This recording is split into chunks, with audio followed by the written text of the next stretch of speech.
জিকির আজকার আছে, এমন কিছু দোয়া আছে যে দোয়াগুলো যদি আপনি পড়েন তাহলে পৃথিবীর বুকে আপনি এমন ফজিলত অর্জন করবেন, এত নেকি অর্জন করতে পারবেন যে নেকির সম্পর্কে আল্লাহর নবী এইভাবে বলেছেন। একদিন ফজর নামাজ পড়ে আল্লাহর নবী বাড়ি থেকে বেরিয়ে গেলেন। হযরত জুয়াইরিয়া আল্লাহর নবীর স্ত্রী। মায়েরা আমার, বোনেরা আমার, একটু লক্ষ্য করে শুনবেন কথাটি। আল্লাহর নবী ফজর নামাজ শেষে বাড়ি থেকে বেরিয়ে গেলেন। হযরত জুয়াইরিয়া ফজরের নামাজের পরে বসে বসে জিকির আজকার করছিলেন। আমরা অনেকেই নামাজ পড়ি না, আবার অনেকে নামাজ পড়লে সালাম ফিরার পরেই আবার দাঁড়িয়ে গিয়ে নানান রকম কাজে ব্যস্ত, আল্লাহর স্মরণে নিজেকে কোনো সময় ব্যস্ত রাখতে পারি না। মা জুয়াইরিয়া রাদিয়াল্লাহু তাআলা আনহা ফজরের নামাজের পরে তাসবিহ পড়ছিলেন। আল্লাহর নবী বাড়ি থেকে বেরিয়ে গেলেন, জানি না কত দূর গেলেন, কোথা থেকে ফিরে এলেন। যখন তিনি চাস্তের নামাজের সময় ফিরে আসছেন, চাস্তের নামাজ মানে প্রায় 10টা হবে, ফজরের নামাজের পরে গেলেন আর ফিরে আসছেন যখন 10টার সময়, এসে দেখছেন জুয়াইরিয়া রাদিয়াল্লাহু তাআলা আনহা তার মুসাল্লাতে বসে তাসবিহ পড়তে আছেন। আল্লাহর নবী জিজ্ঞেস করলেন, জুয়াইরিয়া কি করছে? আল্লাহর নবী, আমি তাসবিহ পড়তে আছি, আমি আল্লাহর জিকির আজকার করছি। দয়ার নবী বললেন, তোমার এখান থেকে যাওয়ার পরে আমি কোথায় গেলাম, কোথা থেকে আসলাম, আর এর মাঝখানে আমি 4টি কথা বলেছি, 3বার, 4টি শব্দ 3বার উচ্চারণ করেছি, 3বার পড়েছি। তাতে আমার ওই 4টি কথা 3বার বলেছি যেদিকে, সেদিকে যদি পাল্লার একদিকে ওজন করা হয়, আর তোমার ফজরের নামাজের পর থেকে এখন পর্যন্ত যা বললে এগুলোকে যদি একদিকে উঠিয়ে দেওয়া হয়, তাহলে আমার 4টি কথা তোমার তখন থেকে নিয়ে এখন পর্যন্ত সমস্ত জিকির থেকেও ভারী হয়ে যাবে। সেটা কি? আল্লাহকে জিকির ও আল্লাহর ভালোবাসা, আল্লাহকে জিকির ও আল্লাহর ভালোবাসা। আর এই ভালোবাসা আপনার মধ্যে যদি থাকে তাহলে ঈমানের পরিচয় পাওয়া যাবে। কথাটি কি? আল্লাহর নবী বললেন, সুবহানাল্লাহি ওয়া বিহামদিহি আদাদা খালকিহি ওয়া রিজা নাফসিহি ওয়া জিনাতা আরশিহি ওয়া মিদাদা কালিমাতিহি। এই 4টি কথা আপনি 3বার বলেন, অনেক নেকির ভাগীদার হবেন, অনেক পুণ্যের ভাগীদার হবেন। মায়েরা আমার, বোনেরা আমার, আপনারা যে কোনো সময় জিকির আজকার বেশি করে করবেন, কারণ আল্লাহর রাসূল বলছেন, মুআজ বিন জাবাল রাদিয়াল্লাহু তাআলা আনহু হইতে বর্ণনা, মুআজ বিন জাবাল বলছেন, আল্লাহর রাসূল সাল্লাল্লাহু আলাইহি ওয়াসাল্লাম বলছেন, মা আনজা, কোন এমন জিনিস নাই যে মানুষকে বেশি নাজাত দিতে পারে মিন জিকিরিল্লাহ, আল্লাহর জিকির থেকে, আল্লাহর স্মরণ থেকে মানুষ যে নেকি অর্জন করতে পারে, মানুষ যে পুণ্য অর্জন করতে পারে, এই পুণ্য মানুষকে আল্লাহর যে কোনো গজব থেকে, যে কোনো শাস্তি থেকে, যে কোনো সাজা থেকে বেশি বেশি পরিত্রাণ দিতে পারে, সেটা হলো জিকির। এই জন্য আল্লাহর রাসূল বলছেন, আহাব্বুল কালামি ইলাল্লাহি আরবাউন, আল্লাহর কাছে 4টি কথা অতি প্রিয়, 4টি কথা, যেই কথাটি আপনারা যে কোনো মুহূর্তে বলতে পারেন, যে কোনো সময় বলতে পারেন, শুয়ে শুয়ে বলতে পারেন, রান্না করতে করতে বলতে পারেন, মোটরসাইকেল চালাতে চালাতে বলতে পারেন, আপনি যে কোনো মুহূর্তে বলতে পারেন। সেই 4টি কথা কি? খুব সহজ। সুবহানাল্লাহ, আলহামদুলিল্লাহ, লা ইলাহা ইল্লাল্লাহ, আল্লাহু আকবার। আপনাকে এই ধারাবাহিক বলতে হবে এমন কথা নয়। আপনি আল্লাহু আকবার বলেন, সুবহানাল্লাহ বলেন, লা ইলাহা ইল্লাল্লাহ বলেন, আলহামদুলিল্লাহ বলেন, যেখান থেকে শুরু করবেন তাতে কোনো অসুবিধা হবে না। এই চারটা কথা যে কোনো মুহূর্তে, যে কোনো সময় আপনি বলুন, আল্লাহর কাছে অতি প্রিয় কথা। এই কথাগুলো যে কোনো সময় আপনি বলবেন, আল্লাহ এই কথাগুলো খুব পছন্দ করে। মায়েরা আমার, বোনেরা আমার, আপনি শুধু ব্যস্ত আর ব্যস্ত, সারা দিন ব্যস্ত আর ব্যস্ত। রান্না করলেন, বাড়িঘর পরিষ্কার করলেন, বিছানা করলেন, এটা ওটা করলেন, আপনার ছেলে মেয়ে ঘুমাবে, আপনার ছেলে মেয়ে খাবে, আপনার যখন আমরা মারা যাব আমাদের সঙ্গে কেউ যাবে না, কেউ যাবে না। তো যখন যাবে না তো কিছু না কিছু যাবে। তো আল্লাহর রাসূলের পবিত্র হাদিসে বলা হয়েছে, ইয়াতবাউল মাইয়াতা সালাসুন, মানুষ যখন মারা যায় তো তার সঙ্গে তিনটি জিনিস যায়। মানুষ যখন মারা যায় তিনটে জিনিস যায়। তো তিনটে কি তার সঙ্গে থাকে? তিনটে কি তার সঙ্গে থাকবে? তো না, হাদিসই বলছে ফায়ারজিউ ইসনান, দুটো জিনিস ফিরে আসবে, ওয়ায়াবকা ওয়াহিদ, একটা জিনিস তার কাছে থাকবে। আল্লাহর রাসূল সাল্লাল্লাহু আলাইহি ওয়াসাল্লাম বলছেন, মানুষ যখন মারা যাবে তার সঙ্গে তিনটা জিনিস যাবে। কি কি যাবে? কি কি যাবে আপনি জানেন কি? কেউ জানে না। আল্লাহ রাসূল বলছেন, ইয়াতবাউল মাইয়াতা সালাসুন, মানুষ যখন মারা যাবে তার সঙ্গে তিনটি জিনিস যাবে। তার সঙ্গে তার ধন মাল যাবে, তার সঙ্গে তার আত্মীয় স্বজন যাবে, তার সঙ্গে তার আমল যাবে। কিন্তু আল্লাহর রাসূল তারপরেই বললেন, ফায়ারজিউ ইসনানে, দুটো জিনিস তার সঙ্গে থেকে ফিরে আসবে। তাকে কবর পৌঁছে দিয়ে তারা ফিরে আসবে, তার ধন মাল ফিরে আসবে। ধন মাল কি? আপনার খাটখানা ঘুরে আসবে। যে কোদাল দিয়ে আপনার কবর খুঁড়তে গিয়েছে সে কোদাল ফিরে আসবে। যে দা দিয়ে আপনার পাটাতন কাটা হয়েছে সেটা ফিরে আসবে।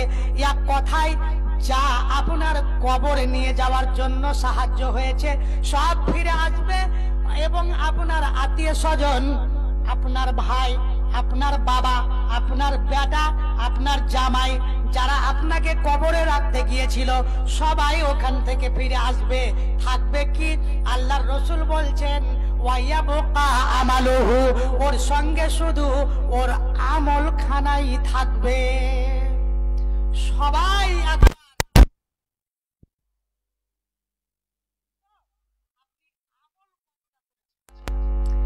ঈমানই নাই তো আমল কি হবে?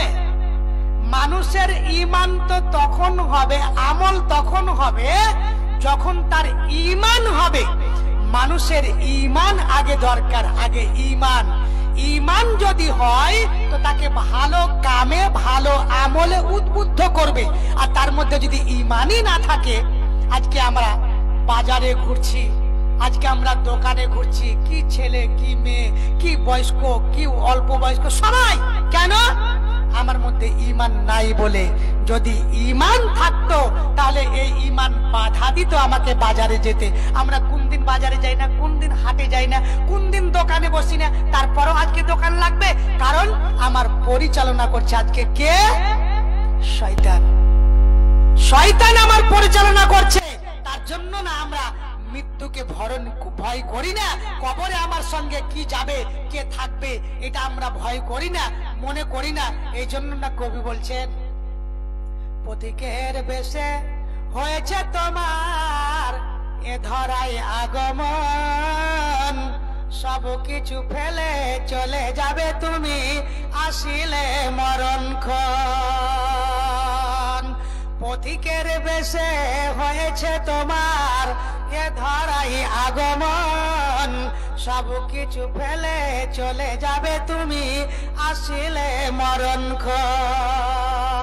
সকালে এত ছুটাছুটি কেন বা কিসের নেশায়, নাই, সম্বল কিছু করো না জোগাড়, বসে আছো কার আশায়।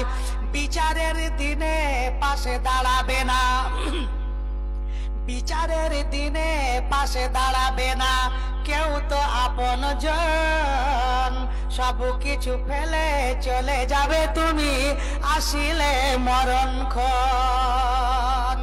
শূন্য হাতে এসেছিলে ভাবে, শূন্য হাতে চলে যাবে, ধন আর জন গাড়ি আর বাড়ি সবই পড়িয়া রবে। মাটির বিছানায় শোয়াবে তোমায়, ভারী মাটির বিছানায় শোয়াবে তোমায়, পরায়ে বস্ত্র সাদা কাফন, সব কিছু ফেলে চলে যাবে তুমি আসিলে মরণক্ষণ। অতএব বন্ধুরে আমার, আপনি যখন মারা যাবেন সাদা কাপড় পরিয়ে আপনার আত্মীয় স্বজন আপনার বাড়ির খাট হোক বা সরকারি খাট, ওই খাটে তুলে নিয়ে গিয়ে কবরে আপনাকে রেখে দিয়ে আসবে। আপনার আত্মীয় স্বজন আপনার পরিবারের লোক সমস্ত কিছু আপনার ভাগ করে নেবে। আপনার কবরে কি হয় এই খবরটা কিন্তু কেউ জানবে না, কেউ জানবে না। অতএব কবরের কিছু খবর নেওয়ার ব্যবস্থা করেন, কবরের কিছু খবর নেওয়ার ব্যবস্থা করেন। আল্লাহ রসুল সাল্লাল্লাহু আলাইহি ওয়াসাল্লাম বলছেন, একজন মানুষ যখন কবরে চলে যায় মাটি দেওয়া হয়, তো মাটি দিয়ে যখন সমস্ত মানুষ চলে যায় তখন তাকে উঠিয়ে বসিয়ে দেয়। আমরা এগুলো গল্প মনে করি, গল্প মনে করি, কারণ আমার অন্তরখানা যেহেতু ঈমান থেকে খালি। কি খবর জি ভাই, ভালো আছো? হ্যাঁ, কি নাম ভাই? রফিকুল আলম ভাই আমার, মানে নানির বাড়ি আমাদের গ্রামে। তো 200 টাকা দিয়েছে আপনাদের মসজিদের উপলক্ষে। আল্লাহ রাব্বুল আলামিন, তোমার নবী বলেছে পৃথিবীতে সবচাইতে উত্তম জায়গা হলো মসজিদ। যারা মসজিদ নির্মাণ করবে আল্লাহ তুমি তার জন্য জান্নাতে ঘর তৈরি করবে, তার প্রতিশ্রুতি তুমি দিয়েছো।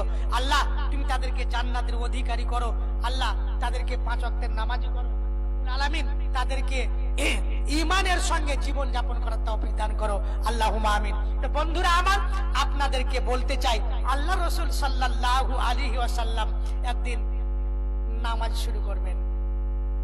বর্ণনাকারী আনাস রাদিয়াল্লাহু তাআলা তিনি বলছেন, আল্লাহ রাসূল নামাজ শুরু করবেন, ইতিমধ্যে একজন লোক এসে জিজ্ঞেস করছেন, আল্লাহ রাসূল মাতাস সাআতু, কিয়ামত কখন হবে? আপনি কোনদিন কাউকে প্রশ্ন করেছেন, কাউকে কোনদিন জিজ্ঞেস করেছেন, মোল্লা সাহেব এই বিষয়টা কি হতে পারে? কিয়ামতের কি আলামত হবে? কিয়ামতের পূর্বে কি কি হতে পারে? কখন কিয়ামত হবে? আল্লাহর নবী সাল্লাল্লাহু আলাইহি ওয়াসাল্লাম নামাজ যখন শেষ করলেন, জিজ্ঞেস করছেন, আইনা সাইলু, প্রশ্নকারী কোথায় আছে? আনিস সাআতি, কিয়ামত সম্পর্কে ওই প্রশ্নকারী কোথায় গেল? নামাজ শুরু হচ্ছে এমত অবস্থায় আল্লাহর নবী এসে বলছেন কিয়ামত কখন হবে? আল্লাহর নবী বললেন, ওয়া মা আদাতালাহা, ও আমার সাহাবী তুমি বলো কিয়ামতের জন্য কি এমন তৈরি করে রেখেছো যে কিয়ামত কখন হবে এই কথাটা তুমি জিজ্ঞেস করছো? পাইয়া কায়মাতুন, কিয়ামত তো হবেই হবে। কিয়ামত যখনই হোক। ছোট মামা দানেশ আলী দিয়েছে 200 টাকা মাছলের। আল্লাহ রাব্বুল আলামিন বাবা মা দুটাই মারা গেছে, তাদেরকে তুমি জান্নাতবাসী করিও, তাদের গুনাহ খাতা মাফ করিও।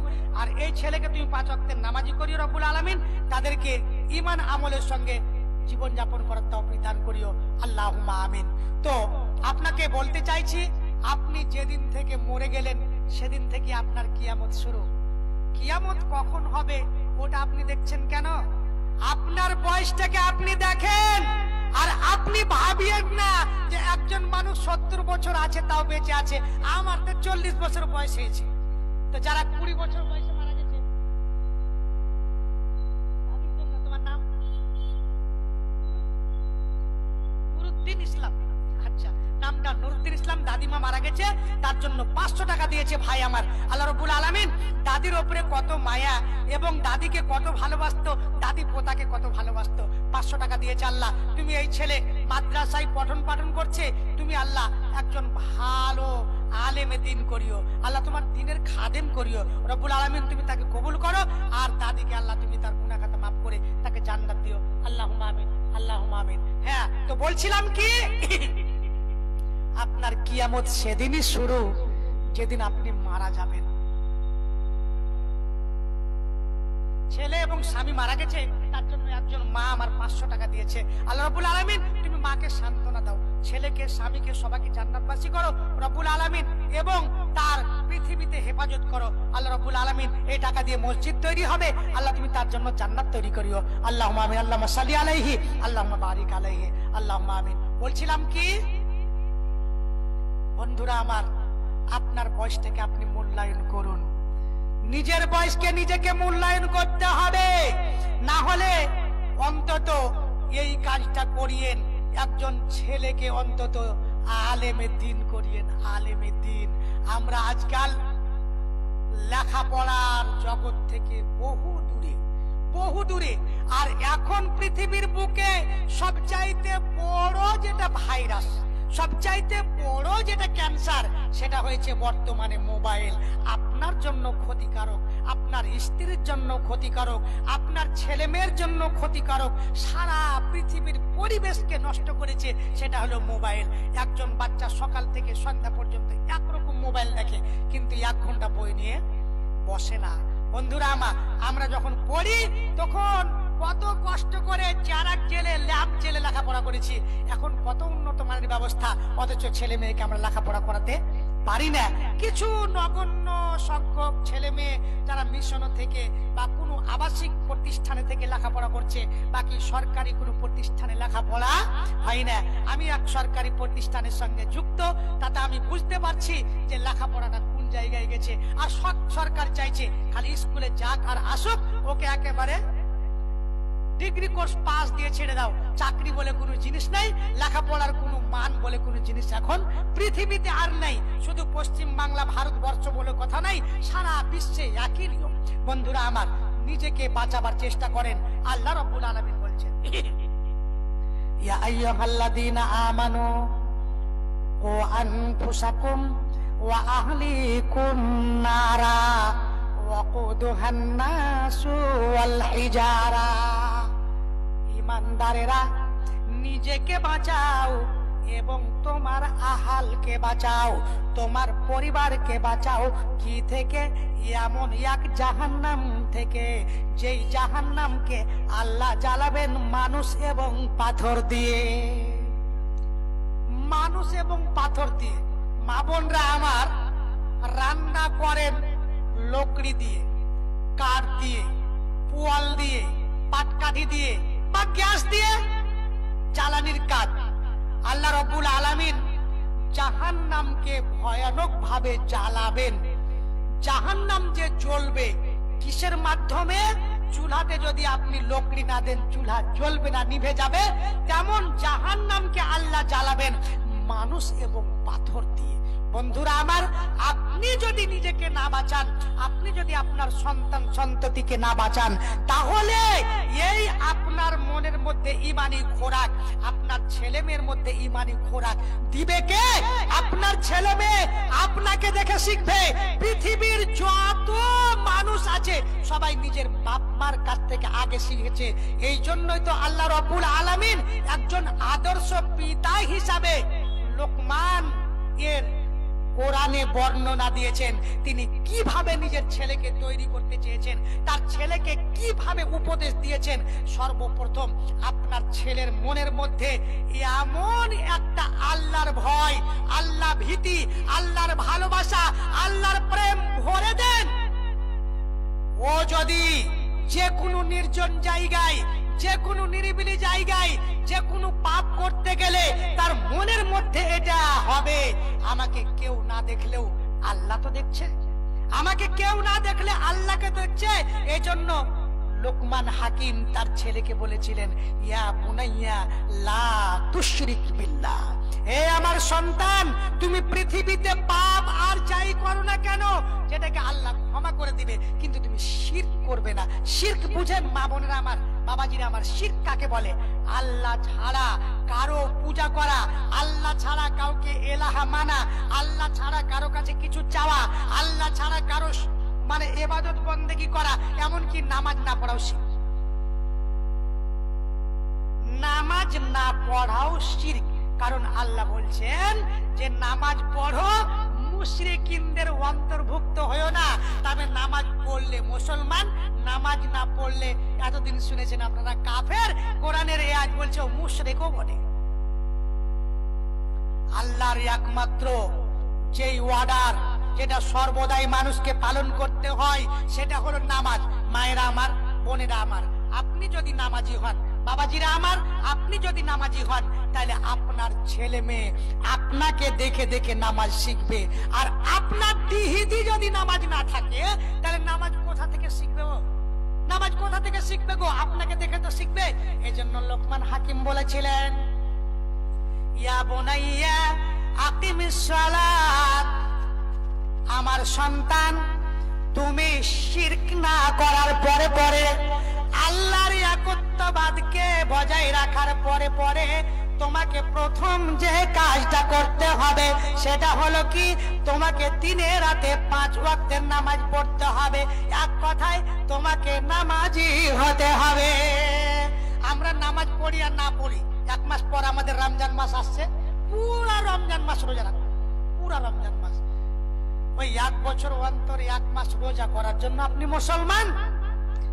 আপনার জীবনে একবার সম্পত্তি হয়তো জাকাতুল সাল্লাল্লাহু আলাইহি ওয়াসাল্লাম যখন মারা যান, শেষ জীবনে মানুষ শেষ কোনো একটা গুরুত্বপূর্ণ কথা বলে, সালাতু ওয়া মা মালাকাত আইমানুকুম, আমার উম্মতেরা, আমার সাহাবীরা শুনে রাখো, আমি চলে যাব, আমি মারা যাব, তোমরাও মারা যাবে, কিন্তু একটি কথা ভালো করে শুনে রাখো, তোমরা নামাজের সঙ্গে কোনো সময় কিছুকে কম্প্রোমাইজ করবে না। নামাজ সর্বদাই লক্ষ্য রাখবে, আর সেটা হবে তোমাদের পুরুষদের মসজিদে জামাতের সঙ্গে, নামাজে হবে জামাতের সঙ্গে। আর আল্লাহ রাব্বুল আলামিনের এই সেই ওয়ালি লোকমান হাকিম তারপরে যে কথাটা তার ছেলেদেরকে বলেছিলেন, ওয়ামুর বিল মারুফ ওয়ানহা আনিল মুনকার, পৃথিবীর প্রত্যেকটা মানুষের কর্তব্য হলো সে মানুষকে সৎ উপদেশ দেবে, ভালো কাজের আদেশ দেবে, আর মানুষকে অন্যায় কাজে বাধা দিবে। এটা কিন্তু প্রত্যেক মানুষেরই দায়িত্ব, প্রত্যেক মানুষের। আমাদের এখন এলাকাতে, গ্রামে, পাড়াতে, যে কোনো জায়গায় অন্যায় বাড়ি যাচ্ছে কেন? আমাদের অলসতার কারণে। আমরা মনে করছি এটা শুধু আলেম সমাজ বলবে, শুধু মোল্লা সাহেবেরা বলবে, যারা ইমাম খতিব তারা বলবে না, এটা সবাইকে বলতে হবে। লোকমান হাকিম যদি তার ছেলেকে বলেন, তাহলে মা হিসাবে আপনার ছেলেকে আপনি বলবেন, বাবা হিসাবে আপনার ছেলেকে আপনি বলবেন। প্রত্যেক মানুষ যখন আমরা সচেতন হব, আমাদের দেশে, আমাদের গ্রামে যখন কেউ অন্যায় করবে, সঙ্গে সঙ্গে আমরা যখন সবাই বাধা দেব, তখন ওই কাজ রুকে যেতে বাধ্য, বন্ধ হতে বাধ্য। বন্ধুরা আমার, আমি চলে যাচ্ছি ওই হাদিসের কাছে। আল্লাহর রাসূল সাল্লাল্লাহু আলাইহি ওয়াসাল্লাম বলছেন, তুমি যে বলছো কিয়ামত কখন হবে, ওমা আদাতালাহা, কতটা প্রস্তুতি নিয়েছো? কিয়ামত যদি হয় তো তোমার নাজাত হবে, তুমি পরিত্রাণ পাবে। কি এমন আমল করেছো? ওই সাহাবী বললেন, মা আদাতুলাহা মিন কাবীরি আমালিন, ওগো আল্লাহর নবী, আমি বিশাল বিশাল আমল করিনি, আমি বিশাল কোনো এমন আমল করিনি যেটার মাধ্যমে আমি নাজাত কামনা করি, কিন্তু গায়রা আন্নী উহিব্বুল্লাহ ওয়া রাসূলাহু, কিন্তু কথা হলো আমি আল্লাহ এবং আল্লাহর রাসূলকে ভালোবাসি। আল্লাহ এবং আল্লাহর রাসূলকে ভালোবাসি বলে আমার মনে সাহস, আমার মনে খুব এটা আশা যে কিয়ামতের দিন আমি কিন্তু বেঁচে যাব। আল্লাহর রাসূল সাল্লাল্লাহু আলাইহি ওয়াসাল্লাম বলছেন, ফা আনতা মা'a মান আহবাবতা, যখন তুমি আল্লাহ এবং আল্লাহর রাসূলকে ভালোবাসো তো কিয়ামতের দিন তুমি তাদের সঙ্গী হবে। তার মানে তোমার আল্লাহর সঙ্গে সাক্ষাৎ হবে, নবীর সঙ্গে জান্নাতে হবে। আনাস রাদিয়াল্লাহু তাআলা আনহু এই হাদিস শোনার পরে বললেন, ফামা ফারিহাল মুসলিমুনা বিশাইইন বাদাল ইসলাম, ইসলামে দীক্ষিত হওয়ার পরে, ইসলাম গ্রহণ করার পরে মুসলমানেরা এত খুশি হয়নি, এত আনন্দিত হয়নি, আসাদু মিম্মা ফারিহু বিহি, যতটা এই কথা শুনে আনন্দিত হয়েছিল। কেন? যারা আল্লাহ এবং আল্লাহর রাসূলকে ভালোবাসে জান্নাতে তাদের সঙ্গী হবে। তো আল্লাহ এবং আল্লাহর রাসূলকে সাহাবীরা যেমন ভালোবাসতেন, যেমন তাদের শ্রদ্ধা করতেন, যেমন তাদের ইবাদত বন্দেগী, যেমন আল্লাহর ইবাদত বন্দেগী করতেন, আল্লাহর রাসূলের ইতাআত করতেন, এই ইতাআত বা এই ভালোবাসাতে তাদের মন ভরা আশা ছিল আমরা জান্নাতে যাব। মায়েরা আমার, বোনেরা আমার, আমার বাবাজিরা, সমস্ত শ্রোতা মণ্ডলীকে আমি এই কথাটা বলবো, পৃথিবীর সব ভালোবাসা মায়া মমতা একদিকে, আর আপনার আল্লাহ এবং আল্লাহর রাসূলের ভালোবাসা একদিকে। এমনকি আল্লাহর রাসূল সাল্লাল্লাহু আলাইহি সাল্লাম বলছেন, লা ইউমিনু আহাদুকুম, তোমাদের মধ্যে কেউ মুমিন হতে পারে না কতক্ষণ পর্যন্ত, হাত্তা আকুনা আহাব্বা ইলাইহি মিন ওয়ালাদিহি, যতক্ষণ তোমার কাছে, আল্লাহ রাসূল বলছেন আমি যতক্ষণ পর্যন্ত তোমার কাছে তোমার ছেলে মেয়ে, তোমার বাপ মা, এমনকি পৃথিবীর সব কিছু থেকে যতক্ষণ ভালোবাসা না পাবো, আমাকে শ্রেষ্ঠ না মনে করবে, ততক্ষণ পর্যন্ত তুমি মুমিন হতে পারো না। আমি যদি মুমিন না হই তাহলে আমার নাজাত, আমার পরিত্রাণ কোনোদিনই সম্ভব নয়। বন্ধুরা আমার, অতএব আল্লাহর রাসূল সাল্লাল্লাহু আলাইহি সাল্লামের ভালোবাসতেন তারা আল্লাহকে গো, আল্লাহর রাসূলকে তারা কত ভালোবাসতেন, একটু যদি আমরা সেটাকে বিবেচনা করে দেখি, আমাদের জীবনে যদি বাস্তবায়ন করি তো অবশ্যই সেটাকে আমরা আমাদের জীবনে প্রতিফলিত করলে জান্নাত বা নাজাত আমরা পাবো। আয়েশা রাদিয়াল্লাহু তাআলা আনহা বলছেন, একদিন আল্লাহর রাসূল সাল্লাল্লাহু আলাইহি সাল্লামের কাছে একজন সাহাবী এসে বলছেন, আল্লাহর রাসূল, আপনাকে আমি আমার প্রাণ থেকে, আপনাকে আমি আমার জীবন থেকে, এমনকি সব কিছু থেকে আপনাকে ভালোবাসি, কিন্তু মরণকে যখন স্মরণ করি, আমি মৃত্যুকে যখন স্মরণ করি, তখন মনে মনে ভাবি যে আপনিও মারা যাবেন, আমিও মারা যাব। তো আপনি যখন মারা যাবেন তো আপনার স্থান হবে নবীদের সঙ্গে, আপনি নবীদের সঙ্গে থাকবেন, আর আমি যখন মারা যাব তো আমিও জান্নাতে যাব, তো আমাদের স্থান হবে অনেক নিচে। তো পৃথিবীতে আপনাকে আমি এত ভালোবাসি যে আপনার কথা যখন আমার মনে হয় তো আপনার কাছে দৌড়াতে দৌড়াতে এসে আপনাকে দেখে আমার নয়ন জুড়িয়ে নি, আমার প্রাণটাকে জুড়িয়ে নি। আল্লাহ রাসূল, আপনি বলুন তো সেদিন আমার কি হবে?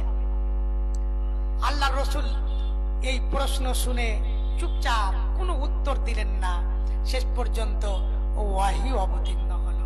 যখন ওয়াহী অবতীর্ণ হলো তখন আল্লাহ রাব্বুল আলামিনের নবী এই কথাটা পড়ে দিলেন সাহাবীদের সঙ্গে, ওমাইয়ুতিল্লাহা ওয়ার রাসূল ফাউলাইকা মাল্লাযীনা আনআমাল্লাহু আলাইহিম মিনান নাবিয়্যিনা ওয়াস-সিদ্দীকিনা ওয়াশ-শুহাদাই ওয়াস-সালিহিন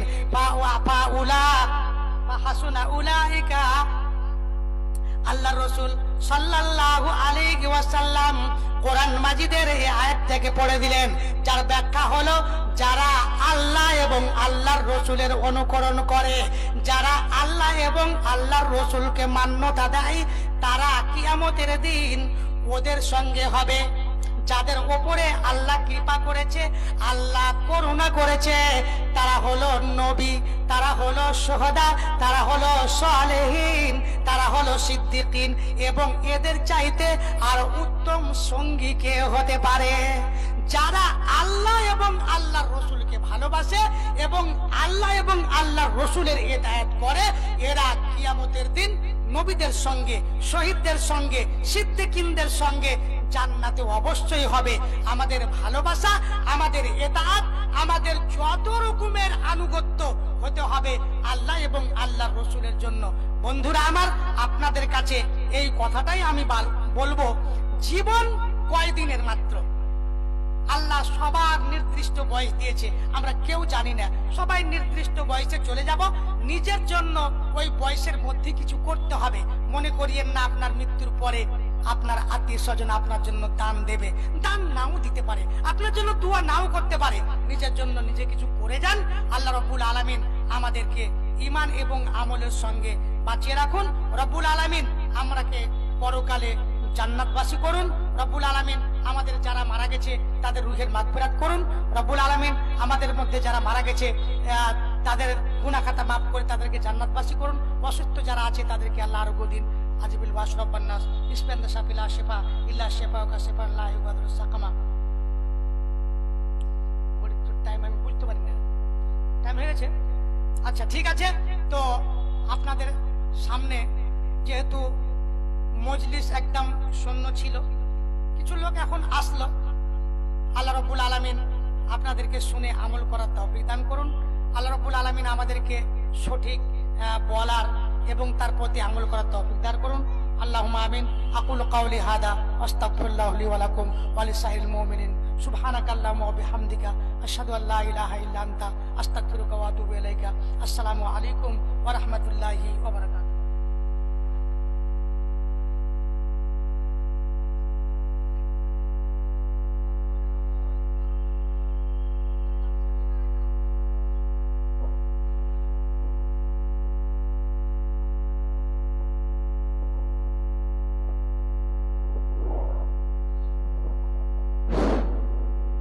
আসসালামু আলাইকুম ওয়া রাহমাতুল্লাহি ওয়া বারাকাতুহু।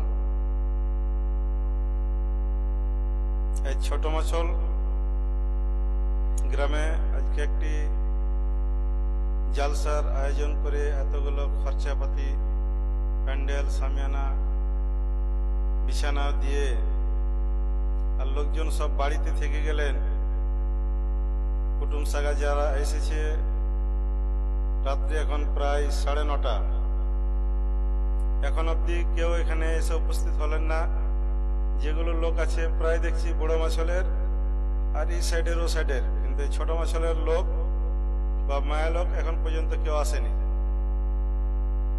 এখন বক্তব্য আমাদের রাখবেন এই আজকের প্রধান বক্তা ইমদাদুল হক সাহেব মাঝারি, দক্ষিণ দিনাজপুর থেকে এসেছেন। আর এটাই হলো শেষ বক্তা। আপনারা যতক্ষণ ধৈর্য ধরে থাকবেন আপনাদের উনি শোনাবেন, আর আপনারা শুনে আমলে পরিণত করার চেষ্টা করবেন। আর এখন শেষ বক্তা, এর পিছনে একটা খরচা আছে আপনাদের। এই জালসাটা করতে বহু খরচা আছে। তো যারা এসেছেন অবশ্যই কিছু কিছু করে মা খালা বোনেরা, ভাইরা, বাবারা যারা এসেছেন প্রত্যেকেই কিছু কিছু করে দিয়ে আখিরাতের নেকির অংশীদার লাভ করে এই জায়গাতে আপনারা যারা বসে আছেন, এটা একটা বসে থাকাটা একটা নেকির কাজ। কারণ এর চাইতে অনেক জায়গা আছে যেখানে বসে থাকতে গেলে নেকি লেখা হয় না, কিন্তু এখানে বসে থাকতে গেলে নেকি লেখা হয়, এটা একবারে পরিষ্কার কথা।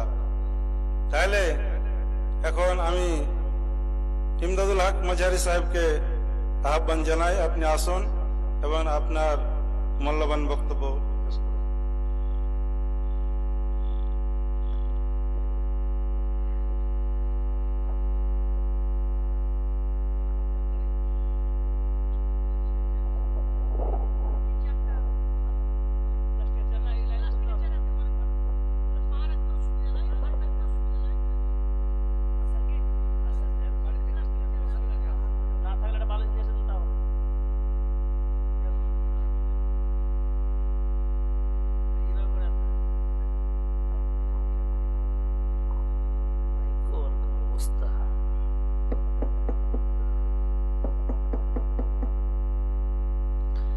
السلام عليكم ورحمة الله وبركاته. إن إن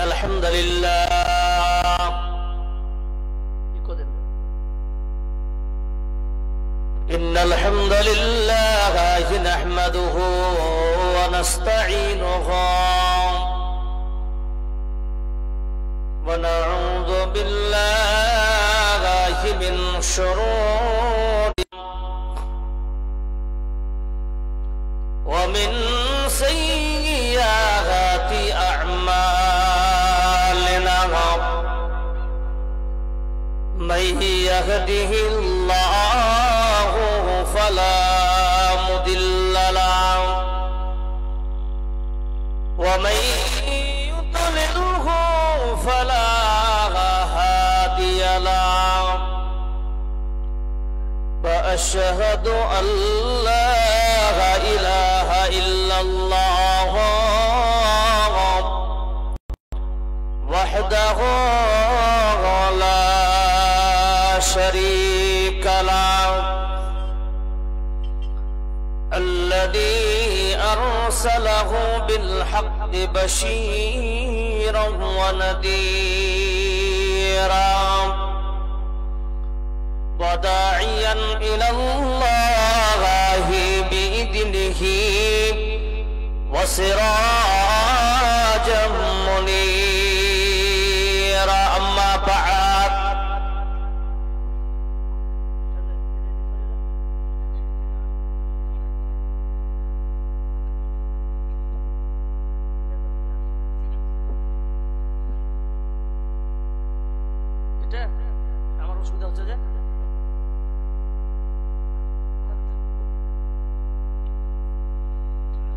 فإن خير الحديث كتاب الله وخير الهدي هدي محمد صلى الله عليه وسلم وشر الأمور محدثاتها وكل محدثة بدعة وكل بدعة ضلالة وكل ضلالة في النار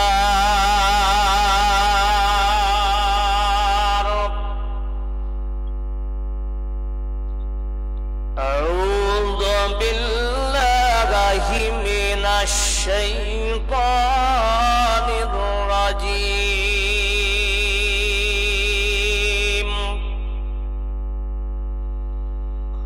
بسم الله الرحمن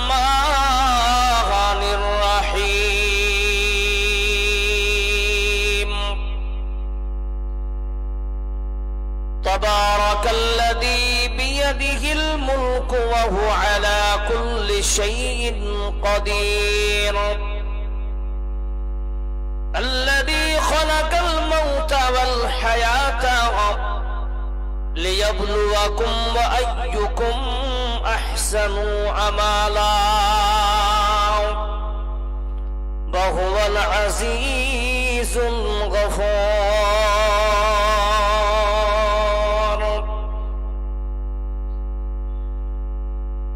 وقال النبي صلى الله عليه وسلم الدنيا سجن المؤمنين وجنة الكافرين